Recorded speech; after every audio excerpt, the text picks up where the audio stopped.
morning, everybody. My name is Perry Clark. I'm the Executive Director for the Sugar Grove Economic Development Corporation, and I have been asked and honored to be your Master of Ceremonies today. I could be up here for a long time, but I know it's a little chilly, and if most of you know me, I can talk a very long time, so I'll keep it short and brief. Tom Mason once said, there are 70 million books in American libraries, but the one I want to read is always out. And that's kind of how I feel today. There's a lot of things that are happening. I think actually today's weather is appropriate. The library has weathered the storm, and today is the day they've been looking forward for a long time.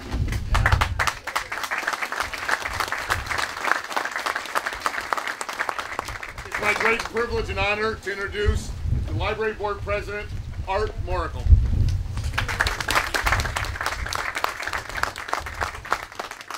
Good morning.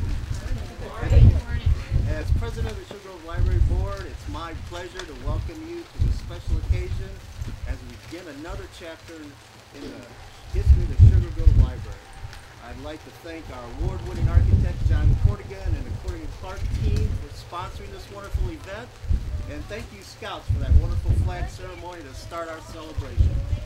Today's groundbreaking ceremony represents an important milestone in the process that we started when the Library Board began to explore the solutions to the library's growing needs for space.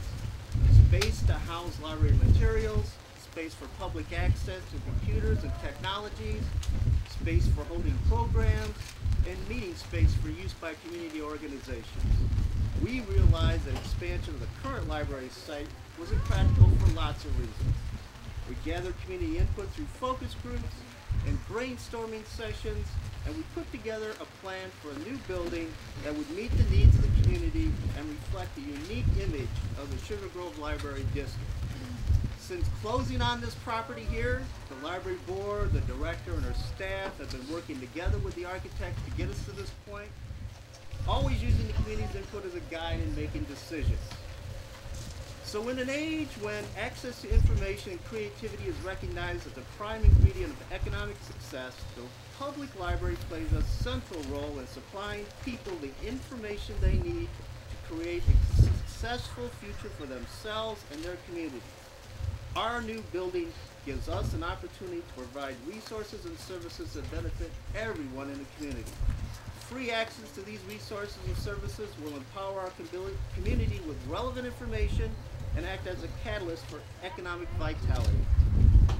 A recent study of taxpayer return on investment in public libraries conducted by researchers at the University of Pittsburgh, the University of North Carolina at Chapel Hill, and the University of Florida State estimate that every dollar invested in libraries results in a return of more than $6 through their contributions in education, workforce development, and overall quality of life issues. It gives compelling support for the fact that libraries change not only individuals' lives, but entire communities. As internet access becomes an ever-present force in our society, the role of the library is changing. It's not enough to be repositories of information anymore. We must reinvent the information experience. When we have the adequate operating funds, our new building will enable us to do just that. For those who like to snuggle up with a good book, we'll have a cozy fireplace and comfy chairs in our quiet reading rooms. For students and others who need a quiet, comfortable space where they can do research, we'll have small study rooms.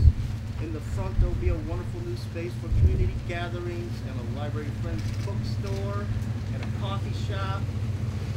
There'll be separate areas for the children, the teens, and the adults, and a wonderful new learning center.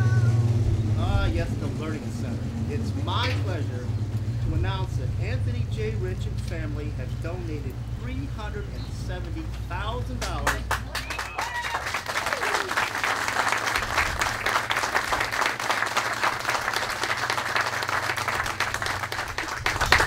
to the library in memory of daughter Janice that will be used to create the Janice Catherine Rich Technology Learning Center in our new library.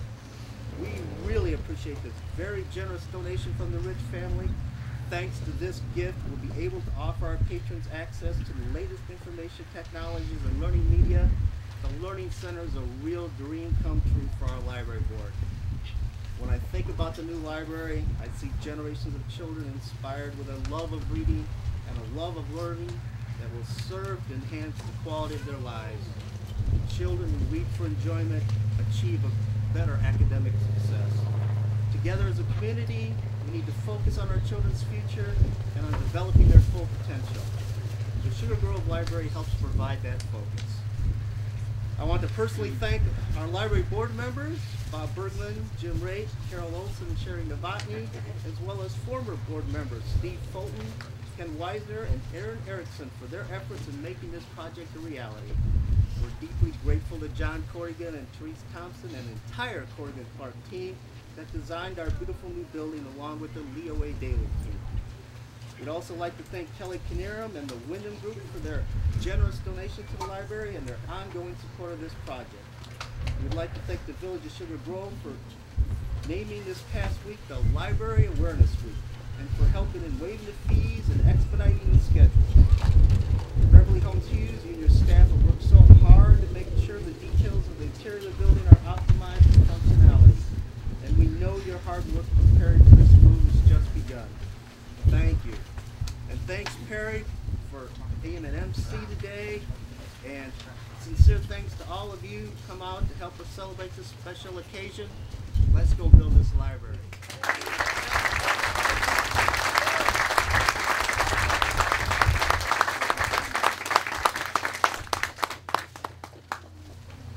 I'd like to officially announce a person who has actually been on